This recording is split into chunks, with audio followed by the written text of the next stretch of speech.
Shalom, shalom, shalom, Grand Rising, Osio, Halito. Welcome to the video, guys. Of course, all praises and glory goes to the power of Israel, who is the God of Abraham, Isaac, and Jacob, who is also known as the God of Israel. I also want to give recognition to the Holy Spirit and recognition to Yahawashi. Many salutes, much love, much ahab to you brothers and sisters who are keeping the will of our God, who is the God of Abraham, Isaac, and Jacob, also known as the God of Israel, to the best of your abilities. So with that being said, welcome to the video. Now, I'm going to try to do this video as fast as I can, just because I'm going to sleep shortly, and I wanted to get this video out before, I went to bed, because the work week starts tomorrow, and my days are usually long, very long, to where I really don't have time to make videos. But I wanted to make this real quick for you guys because I've been wanting to make this video for a while. I attempted a few times before and it just fell through, you know what I'm saying? Because of various reasons. It just wasn't the time to make it. So anyways, I want to make this video and show you guys various things. A few things that I've mentioned in previous videos, like whitewashing, and how, some of the green and blue deities that we see in Indian mythology, how they're really not blue or green, but it's just paint faded. Maybe they use green or blue paints to try to achieve a dark brown or jet black color, that when they started to fade, those colors started to bleed through, but various things. I'm going to talk about various things, okay? But yeah, welcome to the video. And I'm going to go through several tabs that I have up. So anyways, I wanted to start right here with a very, very, very world-renowned fighting franchise. You guys are very familiar with this franchise because I believe it came out in like the early 90s. And they had a movie, then they had some spin-offs, so on and so forth. What I'm talking about is Mortal Kombat. In particular, the game that I'm talking about is Mortal Kombat Deception. Now, this was a game that came out when I think it came out when I was in high school, maybe my 9th or 10th grade year back in 2003, 2004, something like that. So yeah, let's check this out because it's very telling, guys. And never ever have people tell you that this is just for entertainment. They don't put these in movies for no reason, okay? It's a reason why all these movies and video games and other forms of entertainment talk about the same things. It's not by chance. It's on purpose, okay? And it's done in our ignorance. And these people, they know we don't know who we are. They know that we don't know our history, so they laugh at us. They laugh at us in our faces because we just only see it for entertainment, and we don't see it for what it really is. Okay, so I want you to check this out. Me and my wife, we were watching this the other day. I was breaking it down to her, and she was like, "Oh my gosh!" She was even seeing some things that I didn't originally see. So yeah, we're gonna watch it. I'm gonna break it down to you guys. It was not by chance that this struggle came to be. The blame falls squarely upon my shoulders for giving evil the... Hopefully you guys can hear it. I don't know if you guys can hear it. Let me turn up my volume, because I do have it down low. Let me turn it up. Hopefully you guys could hear me this whole time. chance it needed, and therefore fulfilling an ancient prophecy. Raiden's Earthrealm champions had failed to stop the Deadly Alliance from fully resurrecting the mummified army of the Dragon King. In the end, only Raiden himself stood between Earthrealm and total destruction. Defying the Elder God's wishes, he alone challenged Quan Chi and Shang Tsung in Mortal Kombat, Earthrealm's last hope for freedom. Okay, Earthrealm's last hope for freedom is supposed to be Raiden, right?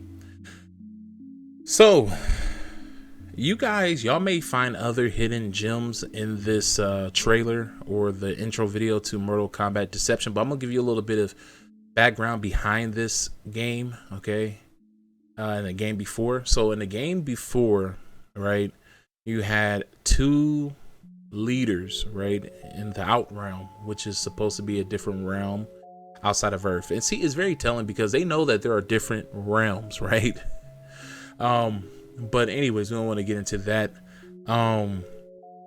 You had two different leaders, right, who came together. You had Quan Chi, who was the pale white guy, and then you have Shang Tsung. Of course, we all know who he is, right? Now, Raiden was the one who was coming to stop them. He was Earth's realm last hope, right? So they're enemies, okay? And those enemies they came together. Two of them came together, and one is fighting two of them. So that's what's going on right here.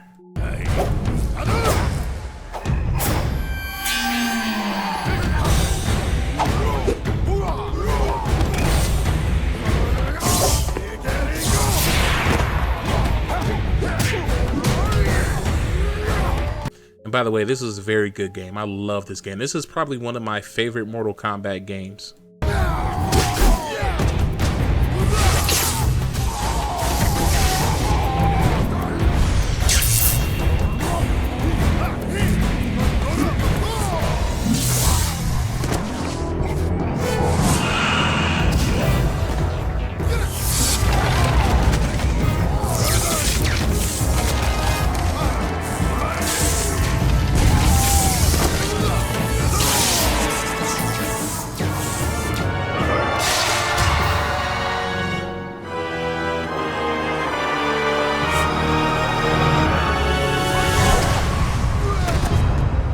Raiden fought well against the two sorcerers, and it seemed as though victory was at hand.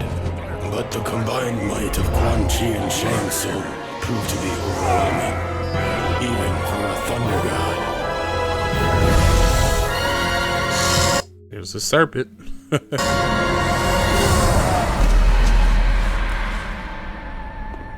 Raiden was defeated. The Deadly Alliance had won.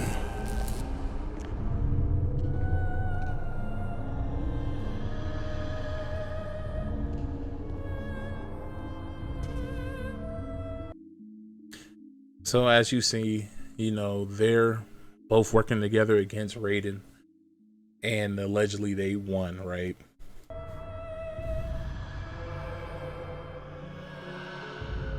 Their victory was short-lived. As suspicion and lust for power overcame both Quan Chi and Shang Tsung, the former allies turned on each other. The Deadly Alliance was no more.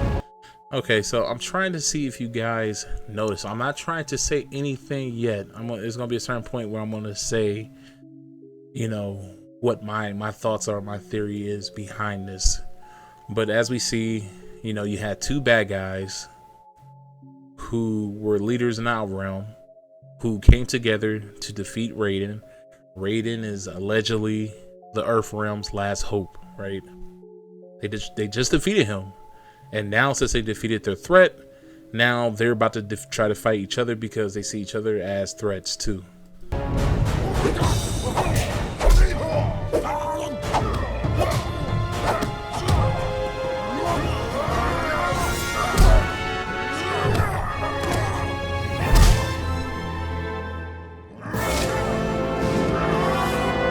Quan Chi defeated Shang Tsung and reveled in his conquest.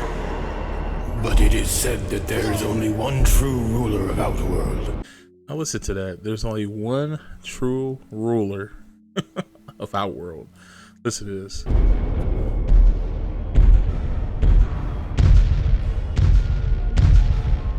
And that ruler had returned. Huh.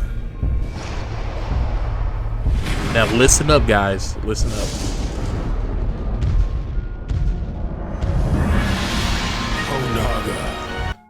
Did you just hear that? Oh, Naga. Come on. And he's a reptilian creature. And the Nagas were known as the Naga people, the Serpent Kings.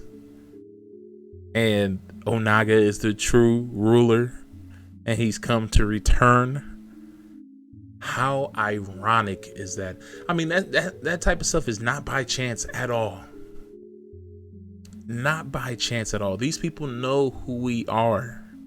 They know our history. Now, I'm not saying that, you know, what they give us in these movies are true and stuff, that we can transform into serpents and that we're reptilians and all that stuff. No, no, no. You know, we know how Hollywood and even the heathens like to fantasize and make fantasies about who we are, and they like to corrupt and taint a lot of things, right? We're not serpent people, we're not reptilians or anything like that, but we were known as the Naga Maya because we, like I said before in another video, that the Nagas were the reason why they represented themselves with the serpent was because the serpent represented various things such as wisdom, right? Wisdom was like one of the main things the serpent symbolized in ancient times. I know that, you know, we know about Genesis and what happened, but like I said, the serpent in Genesis represented, you know, cunning, wisdom to an extent, you know, so many other words that denote, you know, wisdom, right? And cunning and trickery, so on and so forth, right? It represented intelligence. So it's the same thing with the Naga Maya. That's why they were known as the serpent people, because they were very wise, right? I mean, look at our kings that we had. We had King Solomon, was known as the wisest king to ever live, right? Of course, after Hamashiach, you know, the true king. But yeah, you know, also the serpent represented what happened to us in the wilderness. It represented a sense or a sign of, you know, a salvation. How we had to build the effigy of the serpent in the wilderness when we went off sinning, right? And we had to gaze upon the effigy to be healed. Also, Yahushai, the serpent represents Yahushai, as we read in the book of Matthew, I believe, or Luke, where it talks about he had to be lifted up as the serpent, right? Like I said, you know, before, you know, scripture says, be as wise as a serpent, as harmless as a dove, right? So don't let people trick you into thinking that the serpent just means Hashatan or evil or anything like that. No, the serpent represents wisdom and cunning. You know what I'm saying?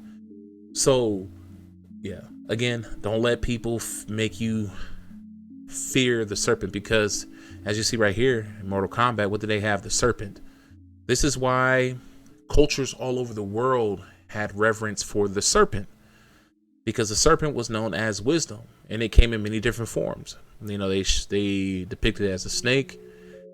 They depicted it as dragons. This is why the Chinese dragon is. This is why the Chinese dragon looks like a serpent. It looks like a snake. Okay. 1 second. Yeah, so like I was saying, because I had to pause real quick.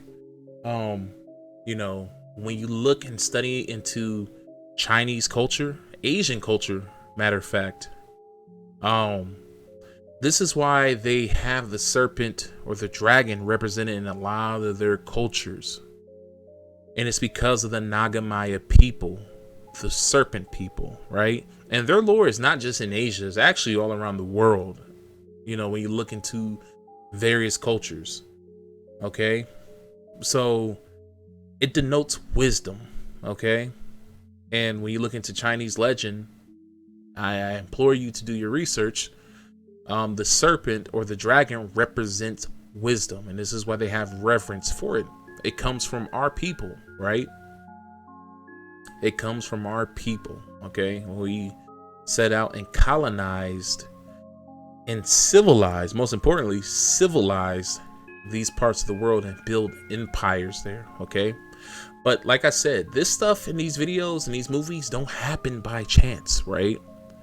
So Naga is the true ruler, and of course they're going to depict us as the bad guys, because we are the bad guys to them.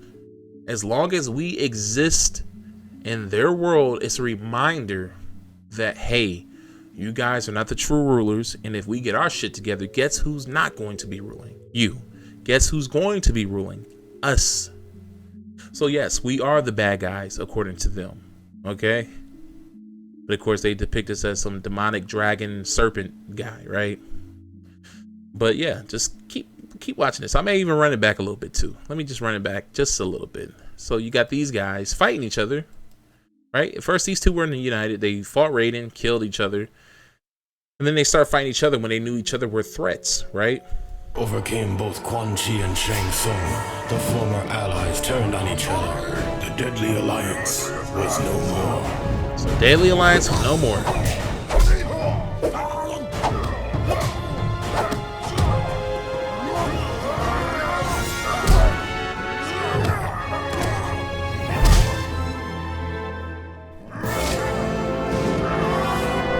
Quan Chi defeated Shang Tsung and reveled in his conquest.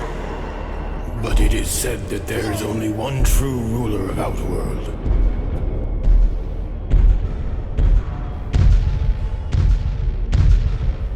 And that ruler had returned.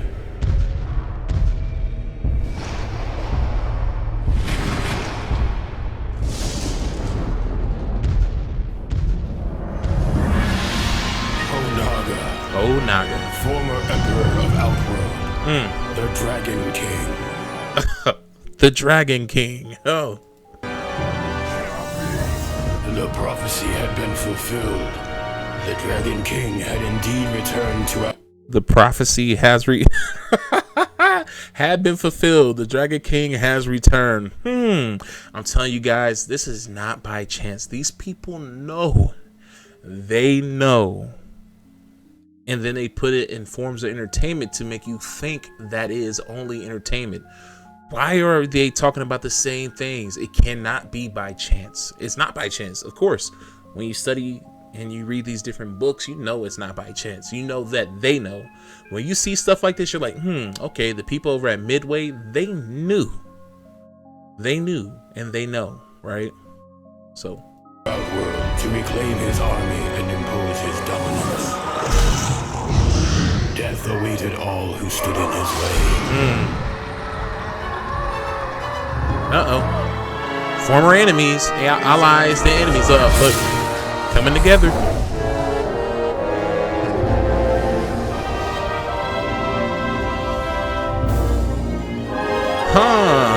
And so it was that a new alliance was formed out of desperation. Psalms 83? Anyone? They're telling you what has happened. Psalms 83, man.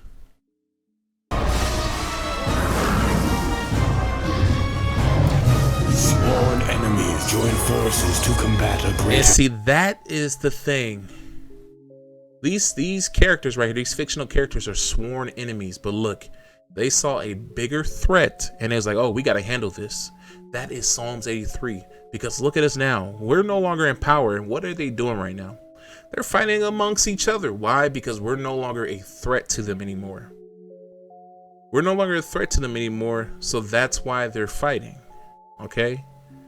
So yeah, very, very interesting. Because these people, they know. They know.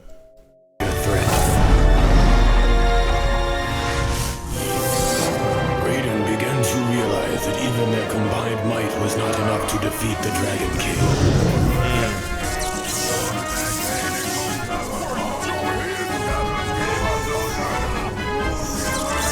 There was only one chance left. Raiden's sacrifice was in vain. For the blast had little effect on the Dragon King. Now Onaga has what he needs to shape the realms as he sees fit. I was the fool who brought him this power. Yeah, shape the realm as he sees fit. Sounds like Yahushua coming back. It sounds like Israel coming back and reshaping this world. So that's essentially all you needed to hear from that. But let me pause this real quick. Yeah, so it's like, come on, these people, they know. They just sold you Psalms 83 right there. They're telling you who the true rulers are. It's us. the so-called Israelites, also known as under other names like the Naga people, right? That was just a little branch of who we were. But these people know who we are. And in order to stop us, they needed to join together. Of course, they needed us to fall from grace, but when we did fall from grace, they took advantage of that. And they joined together to try to make themselves the rulers of this world, and they are right now. But there will be a time when that true ruler will come back, okay? So anyways, let me try to get through the rest of this, but I thought that was very, very interesting, wasn't it? Very interesting. So let's go over here, and I wanted to show you guys what I had mentioned before. Remember, I was talking about India superior, because in ancient times, well, I'm not gonna say ancient times, but even all the way back to the 1500s, America was known as India superior, as you can see right here on this map. This map was made in 1548, about 60 years after Christopher Columbus came to the Americas, right? Remember how he said he was going to India? Yeah, he was telling the truth. He was coming to India superior. But see, of course, the academics today, they play on our ignorance, because they know that we don't know that America was known as India also.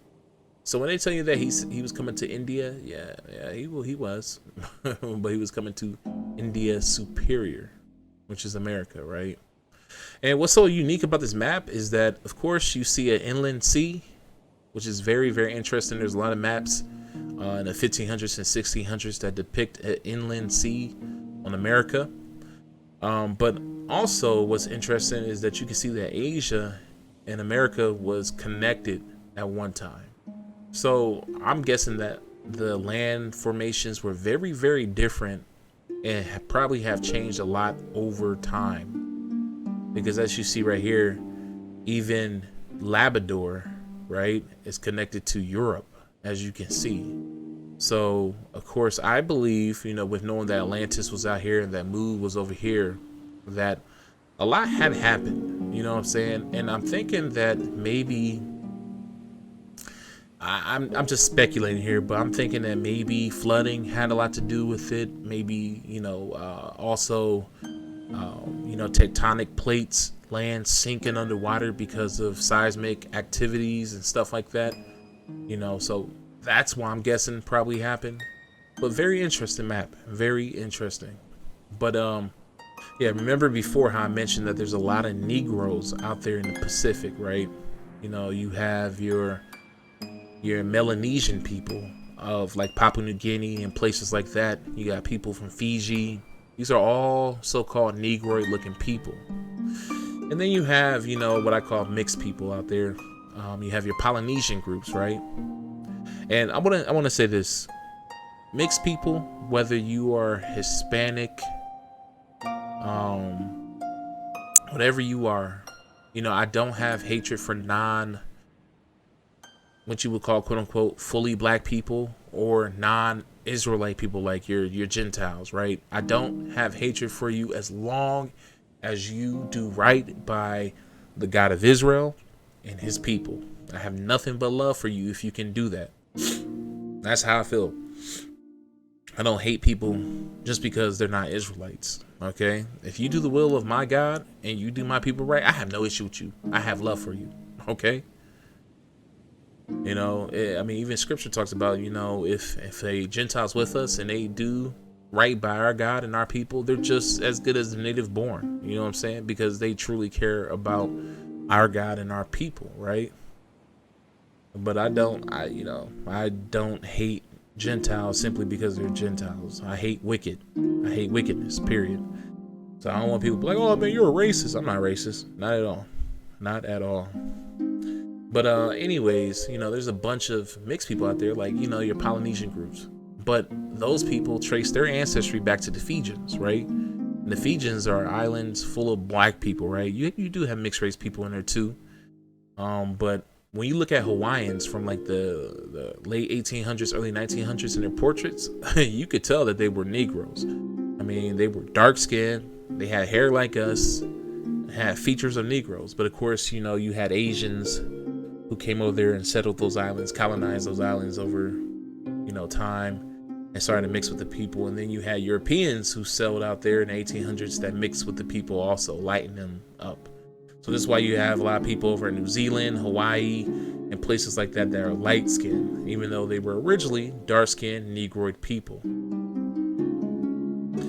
But anyways, let's move on. Yeah, and also like in Japan, a lot of people don't know that the indigenous people of Japan, right there, that the indigenous people of Japan were actually Negroid people, if you will. And I put quotes around Negroid because that's a term that, you know, these Caucasians, quote unquote Caucasians, have given the world to use. You know, I know that these are not correct labels, but anyways, you know, there were Negroid people of Japan. A lot of people don't know that.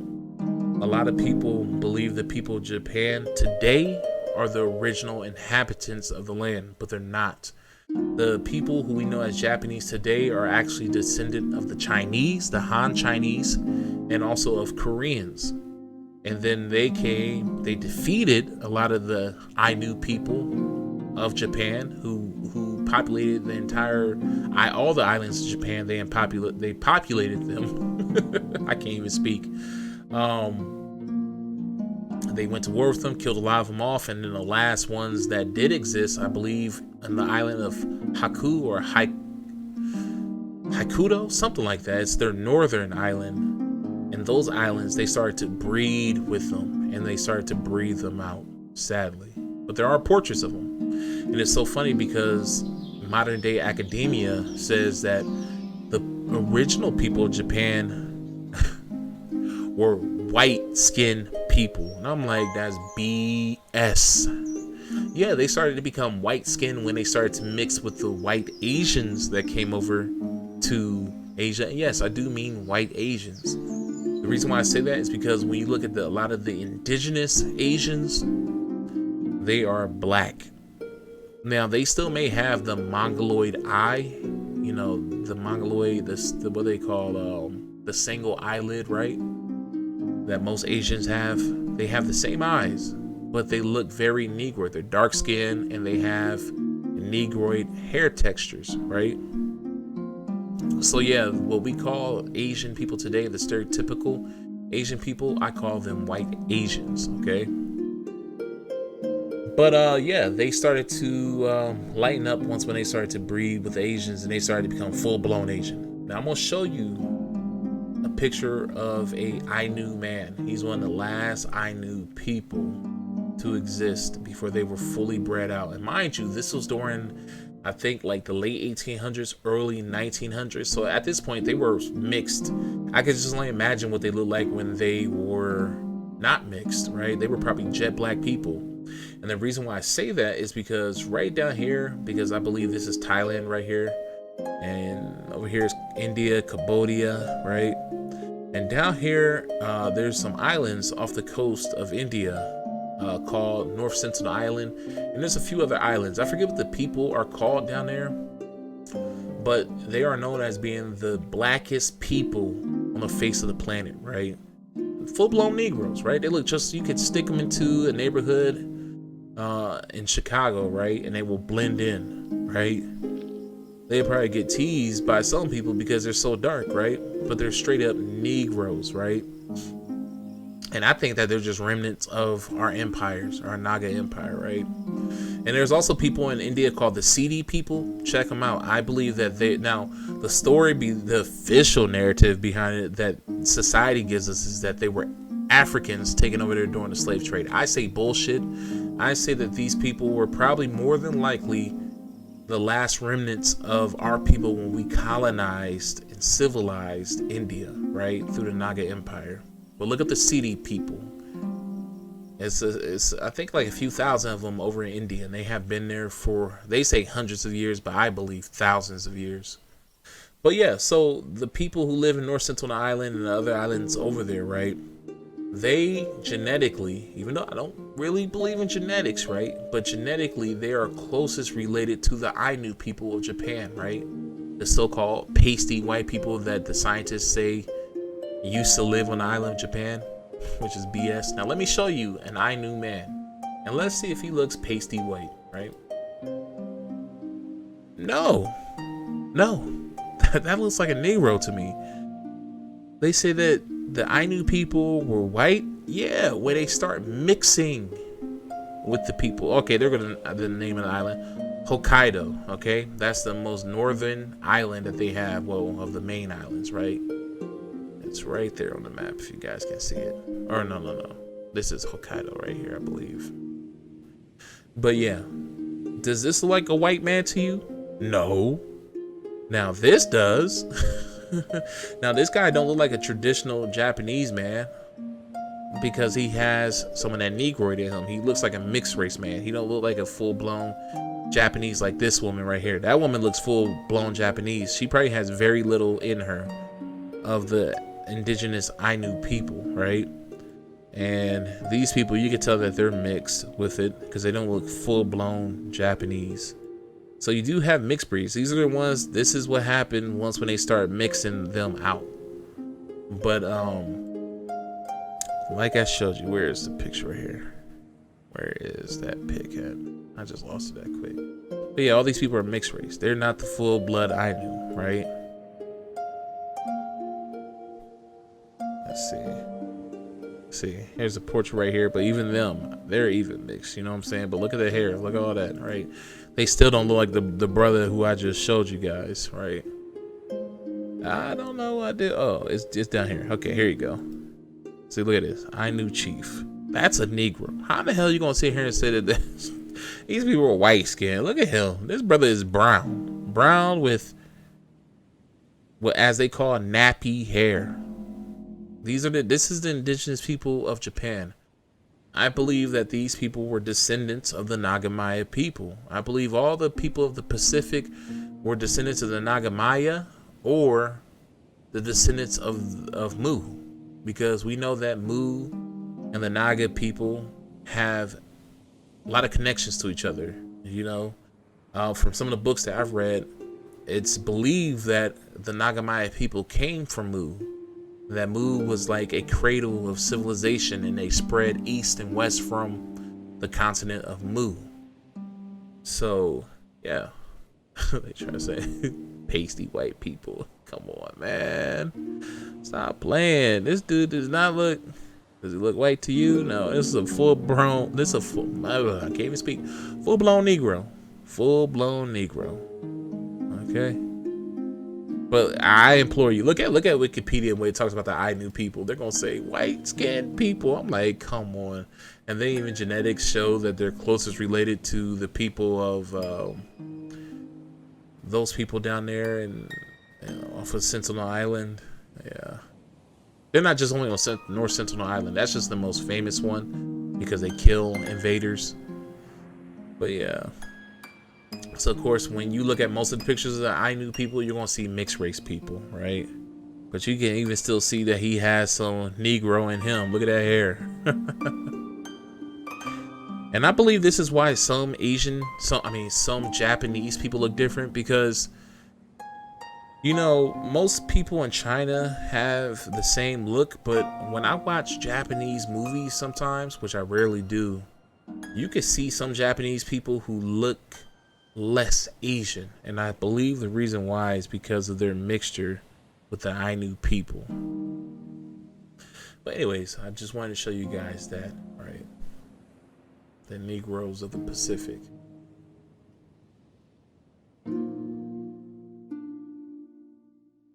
Yeah, they don't look like white people to me, right? That's another thing I was talking about too. The chocolate hills. Look at this. I mean, literally hundreds of hills out here. I think it's maybe hundreds and maybe thousands, but come on. These things are pyramids. I feel like these things are pyramids under the ground. There is no way that these are natural formations. I'm not buying it for a second. A lot of people ain't buying it, but for some reason, the Philippine government are not allowing people to excavate these hills.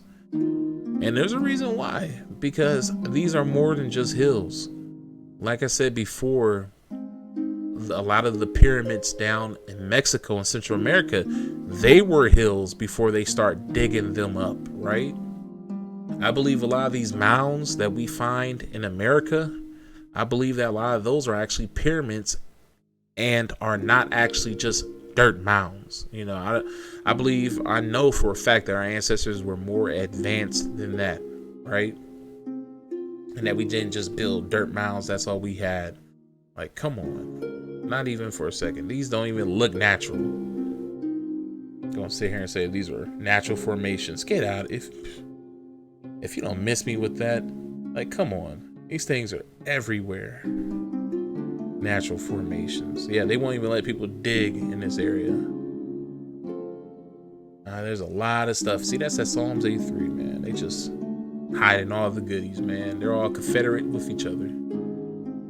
But anyways, I wanted to come over here and show you guys Sambu, or aka Sambo, the black god of India. All those gods were black. Stop playing with us. So anyways, as you see right here, I believe this is Sambo right here, but I believe right here, I think this is supposed to be Krishna. I don't think that this is Sambo. I think this is actually Krishna right here. And as you see the serpent behind him, of course, represents wisdom. And then look at the hair. When I was a kid, I thought that I didn't know what the hell these little dots were on their heads, but if you ever seen like Indian or Hindu type of statues and stuff like that, you always see these on their head. It wasn't until like a year or two ago when I saw this one Indian artifact. It was like a little figurine or statue of Buddha, and he looked straight up Negro, right? And then I was like, oh, those little dots on her head are little curls. They're little BBs, if you will, right? Or little knots. But of course, you have people saying that they're not, right? Like this person right here who said, it's snail shells, not afro. And this person just laughed at their stupidity. Like, LOL, like, come on. You really think we're that stupid? Snail shells? What culture put snail shells in their head? Come on. But see, like I said, it's always mixed race people. And like I said, it's not that I hate mixed race people or non quote unquote black people. I hate wickedness. And that's why I have a problem with this, because let me say this, mixed race people are usually predisposed, to being racist. Like, that's just the way it is, because they were given this history. See, they've been given these cultures and this history that wasn't theirs. Like the people over in Egypt, those Arabs over in Egypt, they know damn well that they are not the original people who built those structures over there in the Middle East. They were given that. If you study the history, it talks about how they moved into those areas and took over those areas. Yet white people have said, hey, this is your culture. This is your history. So once when you start bringing out the truth that, hey, no, black people built this, they get offended, right? It's the same thing with Europe. It's the same thing with Asia. It's the same thing with the Americas. And see, most of the biracial people who live in those lands today, they're told that that's their history. So whenever someone who's not in their group come along, like, no, that's not your history, that's actually ours, they get offended. They get offended, right? Because of what the so-called white man told them to believe. So I see a lot of pushback actually from mixed race people than I do from quote unquote white people. So I see a lot of pushback from Hispanics, a lot of pushback from, East Indian people. Those are like the main ones who, come at us sideways for telling the truth, calling us all types of names, right? Mayate being one of them. And it's like, yeah, it's no wonder why y'all called us Mayate. Why Mexicans call black people Mayate. Because originally that referred to us, the Mayans. They know who we were. But I'm sure today they forgot the meaning of that word. Of course they try to say that word means dung beetle. It's like, yeah, right. Get the hell out of here. Why do you only call black people Mayates then? Which in origin is actually a Naui word. And for people who don't know, Naui is a Mayan language, right? So it actually descends from one of their words. So, yeah. Anyways, let's come over here. As you can see in the picture, You know, you see the symbol of the serpent in many cultures around the world, right? You see it in Thailand. I don't know what the hell this thing is. I don't even know if it's supposed to be a serpent. But you see it in Mexico. You see it in India. You see it in Cambodia. You see it in Greek with the Hydra. And then they even try to say with the you know, in Christianity. This is in Revelations. But I'm not entirely sold on this one, right? Well, yeah, over here you see it in many cultures. You see it in Indian culture right here. The serpent is represented. You know, it's a symbol of wisdom. Right here you see it in Babylonian. Right here in Greco-Roman. This is Helios.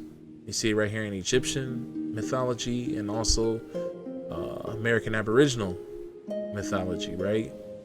It represents wisdom. This is why the Pharaoh had a staff with a serpent, right? Because it represented power and wisdom, right? So yeah. Let me see. So yeah, right here in Kerala, right? Or Kerala murals. This is a temple over in India. And like I said before, with a lot of these temples in India, a lot of these people, the people who are there today, they did not know that these temples were there. Why? Because they are not the original people. They're not the ones who built these structures. They're not the ones who built the civilizations over there, right? It's very reminiscent of the people here in the Americas who are called Native Americans, right? They didn't know that a lot of these structures were here. Why? Because they're not the original people. They came over here after. You know, some of them came over here, you know, from Asia on their own volition, whether they got lost or they knew where they were going. And this was before the Europeans arrived. Then you had people who were brought over here after the Europeans arrived to replace you. You had Asian people. I'm talking about East Asian people. You know, your Chinese, your Japanese, who were brought over here to replace you and giving your identity as Native Americans and put on reservations to pretend that they were us. A sister, I can't remember her channel right now, but she had a video where she was showing a woman how her grandmother said that her people actually came from China, part of some Chinese program, like I guess back in the 1800s or early 1900s. Yeah. They were brought over here to replace us. And if I remember, if I can even find that video again, because I can't remember the sister's channel, but if I find it, I'll put it in the comment section. If you don't see it down there, it's because I didn't find it. But yeah, this is why even, I think I mentioned in the video probably like a year or two ago, the so-called Navajo people, they can actually communicate with people from Mongolia. They can actually, their language is very similar to the Mongolian language, and there's a reason why. There was this guy who wrote an article about how he's Navajo and how for missionary work they went over to Mongolia, and how when he went over there he was able to communicate with the people by speaking his quote-unquote Navajo language to them. You know, he said that some things are a little bit different, but for the most part, they could communicate with each other. That's very telling. You know, I showed you. I don't even want to get off deep into that. But anyways, you know, they also brought over East Indian people to replace you, to pretend like they are indigenous people. Okay? So yeah, very deep. But as we see right here, guys, this guy is performing Iconoclasm, which is a form, essentially, if you guys don't know what Iconoclasm is, it's defacing of art. So if you alter art by lightening up, darkening it, removing features, stuff like that, that's Iconoclasm. Like I mentioned before, my dad has a book called Russian Icons, and in that book, they have like a little segment where they talk about Iconoclasm, right? Very good book, man. I'm telling you. The deeper you go back in history, the darker or the blacker everything becomes. What I mean by that is that you find out that black people were ruling everywhere. Okay? This is why you see that portrait of Lisbon, Portugal in like the 1500s, and you see a lot of black people over there ruling. You see a black man on a horse wearing clothing that only the emperor will wear, right? And they sit there and say, oh no, that's a slave. And it's like, okay, well, why is he wearing what the king is wearing in another portrait? So in their whitewash portrait, right, the king is wearing the exact same outfit the black guy is wearing in the picture where he's supposed to be a slave. It's like, what? Since when does the king give over his clothing to slaves? It's like, come on, man, come on. But of course, that's what the white supremacists say, right? So yeah, this guy is supposed to be restoring art, but we know what he's doing. He's whitewashing the art. Just like this guy right here, he's whitewashing the art. Now, I'm just gonna assume that, you know, these people who are light brown were probably a shade of brown. They probably weren't the darkest of brown in their originality, but they were probably like a reddish brown, and then they just faded over time. But of course, these people took advantage of it, and it's like, oh, let's just keep them the same color. Let's just paint them the same color that they are in their fading state, right? So, yeah. Come over here. You see them whitewashing again. So yeah, whitewashing or iconoclasm is not solely exclusive to Europe. They do this all over the world. They even do it to some of the artifacts that you find over here in the Americas, right? They like to repaint stuff and you know, make things fade in color even more and be like, look, see, there were light-skinned people over here too. I'm not saying that everybody everywhere were dark-skinned people. I don't believe white people popped out of nowhere. You know, I don't believe they just popped up in the 1500s and, you know, that's when light-skinned people came about. No. I understand that we have different shades of brown, and we have always had different shades of brown.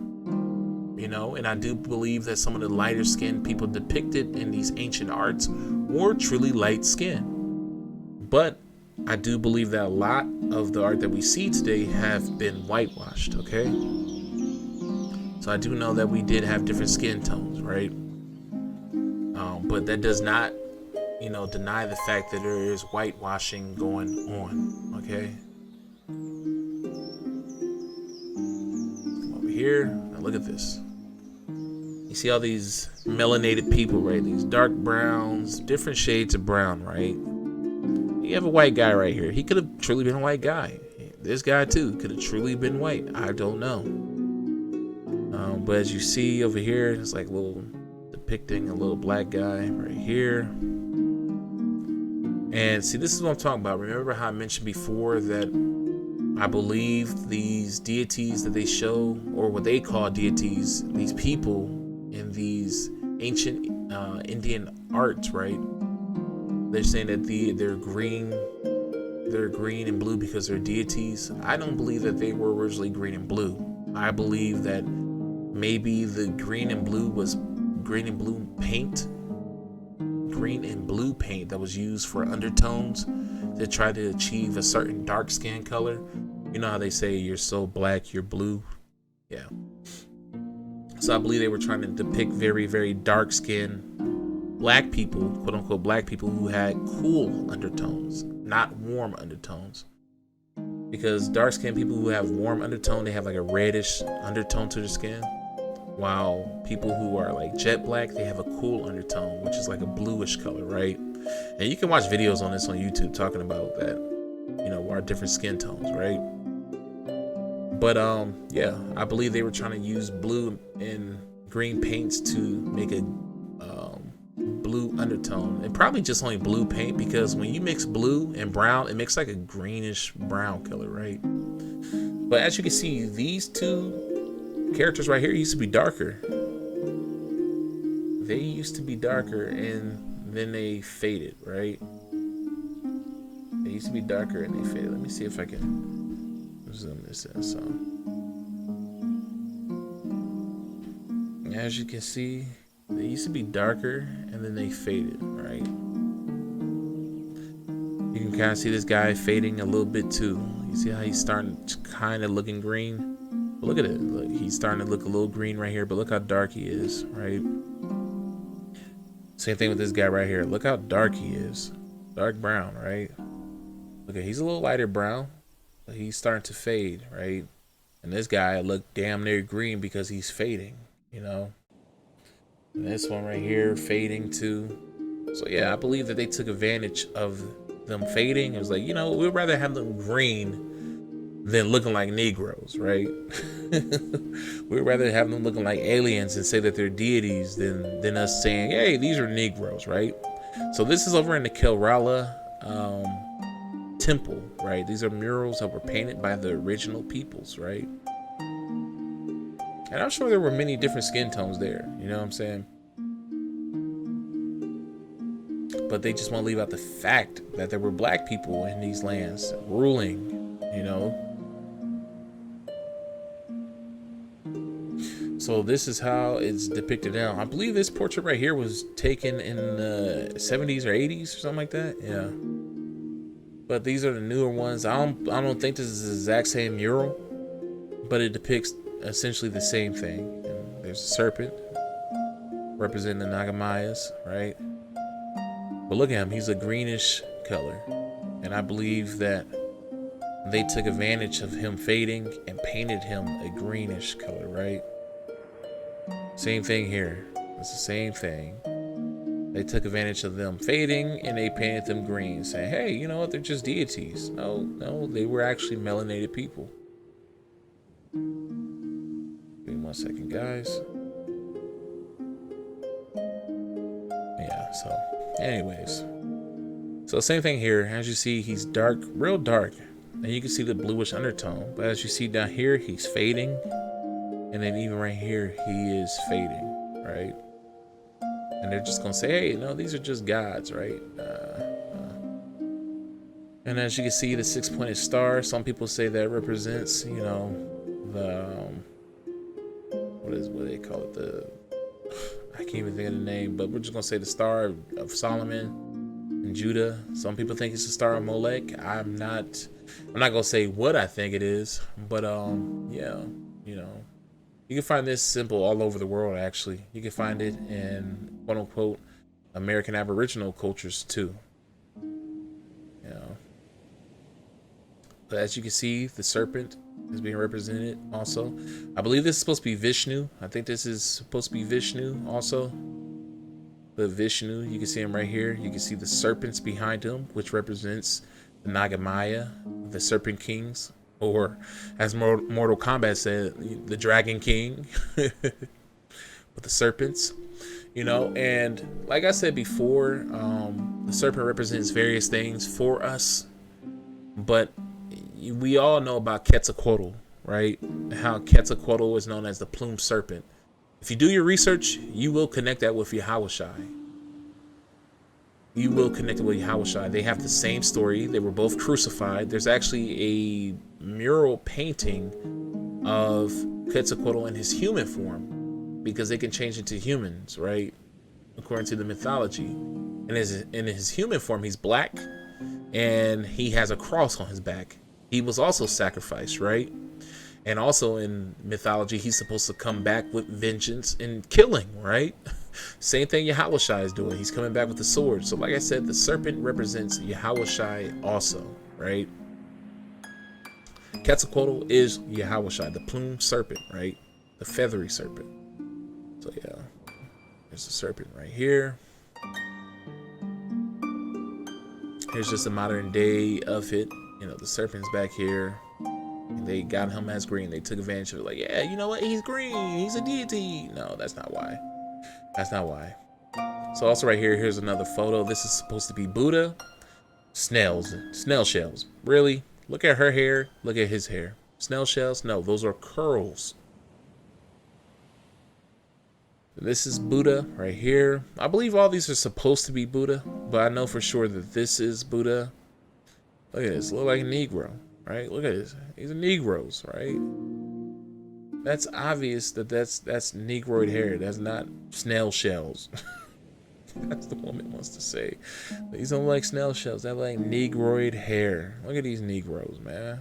Look at those lip, nose. Come on, it's like, stop playing with us. And then right here, here's another one of Buddha. But we know today they tried to Asianize him. But look at this one. He looks very much Negroid, right? You know, so whitewashing isn't something that only exists in Europe. Iconoclasm is not, it does not only exist in Europe, it exists all over the world. Wherever we were, iconoclasm today exists in those parts of the world. They're going to whiten up everything. Everything that you learned about in Ireland, they're going to give it to white people. Everything we learned about in Asia, they're going to give it to Asian people. Everything that we learned about in the Americas, they're going to give it to the so-called Native American people. Okay? That's just how it is. You know, it does not only exist in Europe. It exists all over the world. Wherever we rule, they're going to hide it. It's all part of Psalms 83. Okay? So yeah, that's essentially all I wanted to say. I gotta get my butt to bed. I didn't expect the video to take this long. I said I was gonna be quick, and then it turned out to be like an hour long. So anyways, guys, I gotta get myself to sleep. We'll talk to you later. I hope that this video was interesting, especially the Mortal Kombat situation. Like, I'm like, come on, it's not by chance. It's not by chance. So I'm gonna look at some other movies. Hopefully I can find some other movies and video games that I've watched in the past and like, see, look, they're telling you, they know. Because it's not by chance. It's not, you know, it's not by chance at all. You know, I kind of want to look into the old show V because the people in there were reptilian, right? And they were trying to take over the earth. I mean, because there's really a big subculture of people who believe that there are reptilian races of people who live on Earth. And I believe, because when you look into a lot of lores and legends, they talk about the reptilian people, right? And the reason why is because it goes back to the legend of us, the so-called Naga Maya people, the so-called Serpent Kings, the wise people, right? The ones who built civilizations all over the world, right? So of course we're going to be in legends and lores, but we know what happens with legend, lore, mythology. It's always, you know, there's always room to, you know, embellish things, right? So, yeah. But they surely are afraid. They surely are afraid, and they know who we are. They know who we are. We are the Serpent Kings. We are the kings of wisdom. We are the priest kings. And once when we get ourselves right, because right now we're godless people. Our God, he gave us up. He was like, look, y'all want to be like these heathens? Y'all want to worship their gods? Okay, I'm gonna let you guys feel how it's like to not have a God there taking you by the hand and protecting you. Y'all want to play the harlot? Okay, I'll give you up to your vile affections. That's where we are right now as a people. But I do see little judgment going on all across the world to these heathens, and even our people who are following these heathens. They're afraid. They know who we are, and they know once when we get our stuff together, we'll be back in power, and there will be nothing they can do about it. But anyways, guys, that's all I have to say. I'll talk to y'all later. Love you all. Peace out. Shalom. And may the power of Israel bless you all. Shalom.